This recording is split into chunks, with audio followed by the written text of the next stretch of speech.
Saludos amigos, aquí el pastor Salomón de la Cruz desde Cozumel les habla. Quise hacer un video, no sé si corto, no tengo más o menos un parámetro de qué tan largo va a ser este video.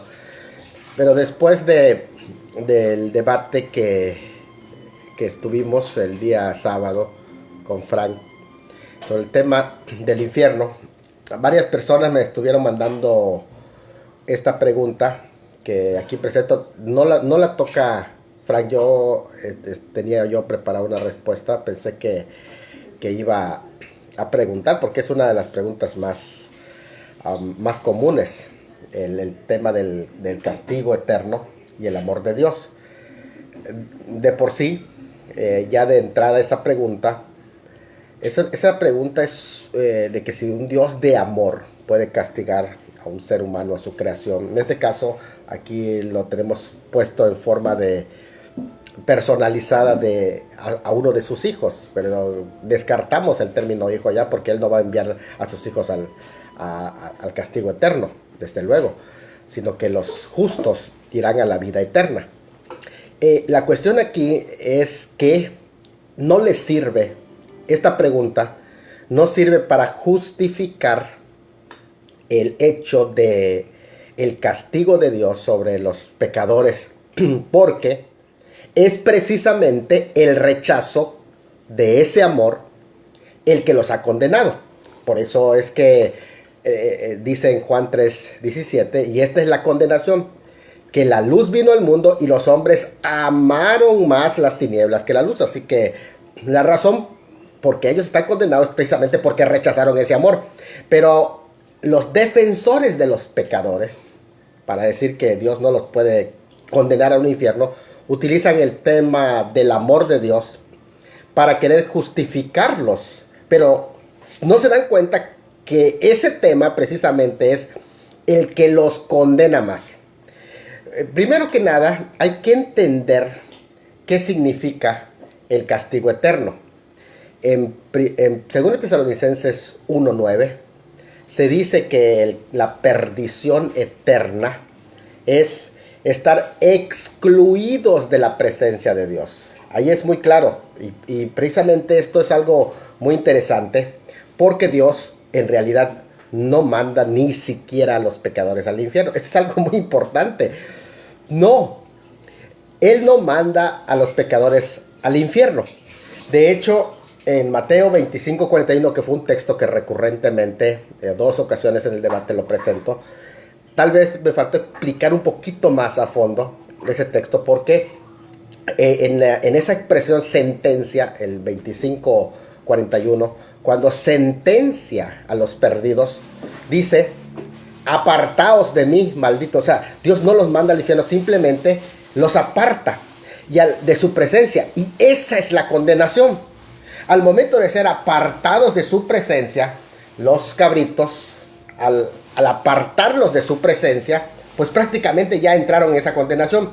Esto está acorde con Oseas capítulo 7, versículo 13, cuando el pueblo de Israel se apartó del Señor. Fíjense cómo dice: ay de ellos, dice el Señor, porque se apartaron de mí, destrucción vendrá sobre ellos. Es que, ¿saben cuál es la condenación? Es ser apartados de Dios. O sea, Dios en realidad no manda a las personas al infierno, sino que al ser apartados de su presencia, que las personas primero eligen ese apartamiento. O sea, no quiero nada con tu presencia, Dios. No quiero nada que ver contigo. Ellos mismos se apartan, y al apartarse quedan prácticamente expuestos. El pasaje de Oseas 7:13, que anótenlo porque es un texto muy importante. Dice, porque se apartaron de mí, destrucción vendrá sobre ellos, porque contra mí se rebelaron. Yo los redimí y ellos hablaron mentira contra mí. ¿Qué es la perdición más grande? Sino que ser apartados de su presencia. De hecho, el mundo se basa su protección y continuidad en lo que se llama la providencia de Dios. Esa providencia es el cuidado que Dios tiene por el mundo. Tantito que Dios quite su mano sobre ese mundo, protegiendo a ese mundo, tantito que Dios haga así a ese mundo, el mundo queda expuesto, queda descubierto. El mundo queda a expensas de todo lo que le pueda pasar, porque es Dios el que lo está protegiendo continuamente. Y cuando dice apartaos de mí, maldito, o sea, lo saca de su presencia, de donde está la protección, de donde está la vida verdadera, la vida eterna, porque vivir es más que solo existir. Aquí hay una diferencia grande que necesitan comprender cuando se habla de existencia. No es lo mismo que vida, porque vivir es más que solo existir. Vivir en su presencia precisamente es estar en ese estado de goce. El reino de los cielos es más que comida y bebida, es gozo y paz en el Espíritu Santo. Y eso es algo muy interesante. Entonces, ¿cuál es la sentencia para los impíos? Es apartaos de mí. O sea, te apartan de su presencia, ya lo perdiste todo. Porque al final de la vida, al final del camino, el único al que puedes tener, en el que está todo, el Salmo 23 lo dice: Jehová es mi pastor y nada me faltará. Es decir, lo tengo a él, lo tengo todo, pero no lo tienes a él, estás condenado. Y ese es el punto, estás expuesto a todo lo que él no te manda al infierno. Entonces te apartas de su presencia y tú caminas hacia ese lugar de tormento. Los que no quieren venir a él para ser bendecidos son los que se van apartando de él para ser maldecidos. Por eso dice: apartados de mí, malditos. Y es interesante el término malditos que aquí aparece. Interesante ahí, Sun Xiao dice: amén, sin Dios nada tenemos ni nada somos. Definitivamente, vecina, así es. ¿Por qué? O sea, el no tenerlo a él es estar perdido completamente. O sea, estás desprotegido. Aquí me gustaría que enfaticemos bien el tema de la perdición. Y también entendamos qué es lo que significa retribución. En 2 Tesalonicenses capítulo 1, en el versículo que es el versículo 8, se habla de ese término que dice que Dios viene en llama de fuego para dar retribución a los que no conocieron a Dios ni obedecieron el evangelio de Cristo. Interesante, porque el término retribución no tiene que ver con un castigo que se llama punitivo. Punitivo es disciplinario. Me parece que se está entendiendo muy mal lo que es el castigo de Dios en el infierno. Lo están entendiendo mal porque están pensando que se trata de la disciplina sobre sus hijos. Por eso yo dije al principio, descarto. Él no va a castigar a sus hijos. ¿Por qué? Porque no es un castigo punitivo, es decir, disciplinario o correctivo. El infierno no es un castigo correctivo. Según Tesalonicenses 1:8, dice que viene para dar retribución. Y la palabra retribución aquí es que serán conforme a sus obras. Y eso es importante porque no se trata aquí de un acto de relaciones normales. Porque cuando se presenta la pregunta, ¿puede un Dios de amor castigar? O sea, generalmente se está pensando en términos de el trato de Dios con personas inocentes.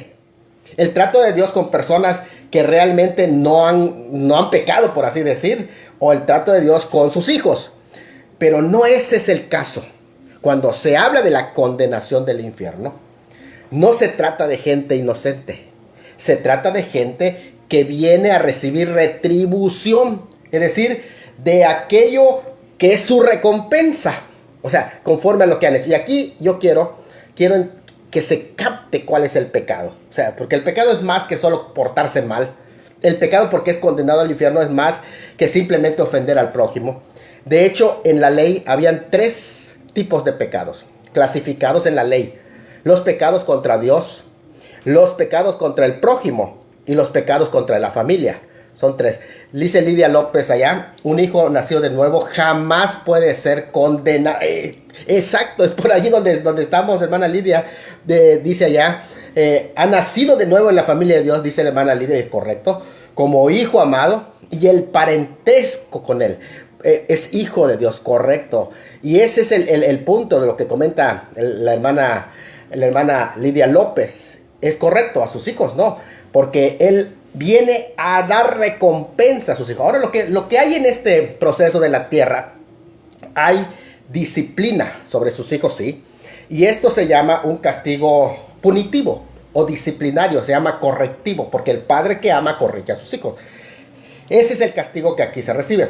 Pero cuando hablamos del infierno no estamos hablando de un castigo que se llama punitivo disciplinario, sino que estamos hablando de un castigo retributivo que aquí se menciona en Segunda de Tesalonicenses 1, versículo 8. Ahora, quiero que noten bien esto, porque un Dios que no castiga el pecado no es un Dios en absoluto. O sea, estamos hablando de un ser que no es moralmente recto, porque imagínate, nada más, voy a poner un ejemplo, pero en este momento que se están dando a granel los secuestros, las extorsiones, los grupos delictivos, un Dios que no tiene mano dura en contra de ese tipo de pecados, que estoy poniendo un tipo de pecado, pues no es un Dios justo. Es más, no es un Dios bueno, moralmente no es un Dios bueno.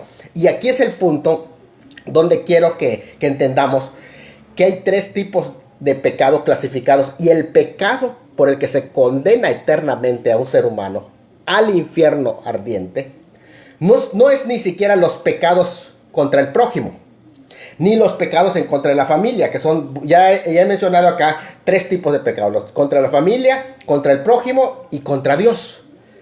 Los pecados contra Dios tenían una pena que incluso se clasifican como blasfemia. Eran pecados que eran condenados a muerte, se apedreaban, lapidación. Estos pecados, precisamente que aquí, que es lo que se menciona, por eso es la expresión cuando dice, apartaos de mí. Fíjate, no los manda al infierno, solo los aparta de él, pero ya al apartarse de él ya está en el infierno. Apartados de mí, pero usen un calificativo que es malditos. El término malditos es un término de tipo religioso, o sea, son pecados que tienen que ver con ofensas en contra de Dios. Y Juan capítulo 3, por eso le decía, el usar el amor de Dios para querer justificar que Dios no puede condenar a nadie es lo peor que puede hacer alguien para defender a los pecadores, porque precisamente es por el rechazo de ese amor que son condenados. Juan 3, 16, 17, 18 y 19. Voy a ponerlo en contexto para que lo entendamos. De tal manera amó Dios al mundo, lo amó tanto que sacó de su corazón a su Hijo y lo entregó por ofrenda. Piensen en esto nada más, el amor de Dios. Entrega a su Hijo para que todo aquel que en él cree no se pierda, mas tenga vida eterna. Porque Dios no envió a su Hijo al mundo para condenar al mundo, sino para que el mundo sea salvo por él. O sea, todo eso lo hizo Dios y sacó todo para la salvación del hombre. Pero ¿qué dice el versículo 17? El que en él cree no es condenado. ¿Por qué? Porque el pecado, según Juan capítulo 16, versículo 9, dice que de pecado por cuanto no creen en mí. Este pecado no es en contra de un prójimo, es el pecado en contra de la deidad. Es un pecado en contra de Dios, y al ser un pecado en contra de Dios, la condenación que se recibe es una condenación a la altura de ese pecado que hizo en contra de la deidad. Por esa razón dice, el que en él cree no es condenado, pero el que no cree ya ha sido condenado por cuanto no ha creído en el nombre del unigénito Hijo de Dios, lleno de gracia y de verdad. Y esta es la condenación, que la luz vino al mundo, y los hombres amaron más las tinieblas que Dios. El rechazo de ese amor, de todo lo que Cristo hizo en la cruz. Eso es lo peor que puede hacer un ser humano. Una persona diciendo, se porta bien, le hace bien a todos, es misericordioso con el prójimo, pero por eso no tengas problema. Ocúpate de que si no cree en Cristo como su Salvador. ¿Por qué? Porque esa es la condenación. El pecado que lo lleva al infierno eterno es el que se hace en contra de Dios mismo. Y el no creer toda esta obra de amor que Dios hizo, esa es la peor condenación que puede existir. Entonces el castigo del infierno está relacionado con el amor de Dios, sí, pero también incluso con la santidad de Dios. Aquí el infierno es entendido como una profilaxis espiritual. ¿Qué quiere decir profilaxis espiritual? Es decir, una medida preventiva para que se frene en el mal para los seres no caídos. Es decir, para que su pueblo pueda frenarse. Eso es lo que se llama una medida de profilaxis espiritual. De tal manera que se ponga freno al pecado. Y para los seres caídos es una aplicación de la justicia de Dios en contra del pecado, que ante todo el pecado, recuerden, es una ofensa para Dios. De hecho, el cristianismo es la única religión que mira el pecado no solamente como algo malo, sino como una ofensa en contra de Dios. Y una ofensa contra de Dios merece también un juicio que está a la altura de esa ofensa de Dios. Si tu ofensa es contra de la deidad, el juicio que viene es contra de la deidad. En ese sentido, no en ese juicio final, el juicio de los pecadores, es un juicio donde no existe ni un solo inocente. Todos son culpables de rechazar al Hijo de Dios que por amor ocupó mi lugar, ocupó tu lugar en la cruz. Y esa es la mayor condenación. ¿Cómo es posible que rechaces esa obra? O sea, estás burlándote en la cara de Dios. Y eso es una condenación eterna. Una ofensa infinita solo puede ser solucionado por una persona infinita. Recuerden, el pecado es una ofensa infinita porque es contra de Dios. Y se aplica una medida infinita, en este caso el juicio que cayó sobre Cristo en la cruz del Calvario. Pero al rechazar esa oferta de ese amor infinito, también tiene consecuencias infinitas. En el Antiguo Testamento se clasificaba como ofensas en contra de Dios. Así que rechazar a Cristo es rechazar a Dios. O sea, estás rechazando todo lo que Él hizo. Por eso Él se hizo carne. Y en este sentido vino para solucionar ese problema, muriendo por ti, por mí, en la cruz. ¿Y sabes qué es lo que basta? Solo creer. Creer para ser libre de la condenación del infierno. Y si tú rechazas eso, que no has creído, entonces, por eso ya eres condenado. Por pecar de incredulidad contra una persona divina que pagó tu deuda infinita, y por lo tanto es un pecado tan grave, infinito, contra una persona divina, infinita. Y eso merece una condenación infinita. Esa es la razón. La razón por la que vino Cristo a este mundo y murió es para ganar para nosotros la salvación. La pérdida de esa salvación sería lo más trágico que te puede suceder en esta vida, amigo. Pero Cristo nos advierte a nosotros de ese lugar de sufrimiento que le llama un lugar de crujir de dientes. Es el pesar del alma que hoy es posible evitarlo solamente rindiéndote a Cristo. Por eso decimos que el juez justo hará siempre lo que es justo. Él no va a tener por inocente al culpable. ¿El culpable de qué? De un pecado infinito. Y esa es la razón. Entonces nos damos cuenta en este análisis breve que hemos hecho que no hay una justificación de los pecadores basándonos en el amor de Dios, porque desfiguraríamos la naturaleza de Dios. Dios es amor con su pueblo, definitivamente, pero también es fuego consumidor. Y muchos no entienden ese equilibrio que tiene que haber entre el amor y la justicia de Dios. Y aquí en este caso se aplica la justicia. No sé si hay algún comentario o preguntas por allá, podemos interactuar. No sé si hay algún comentario, y si no, pues ya me parece que con este diálogo hemos saldado este tema que aquí estaba pendiente para poder explicar. Pero si todo está bien o hay algún comentario, pues lo podemos leer por aquí. A ver qué dicen por allá. Estoy tomando aquí mi cafecito. A ver.